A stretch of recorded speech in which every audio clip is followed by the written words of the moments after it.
तो गाइज ये है पोर्टेबल स्टोव, जो कि अमेजोन पे मिलता है 400 रुपये का, और इसके साथ ही बुटेन गैस का कैन भी लगा हुआ है, और ये ऐसा सा कुछ पैकिंग में आता है, ये इसका बॉक्स है।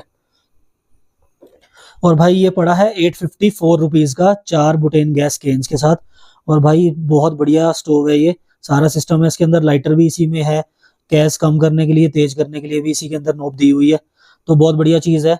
लिंक भाई इसका डिस्क्रिप्शन में है, जाके बाय कर सकते हो।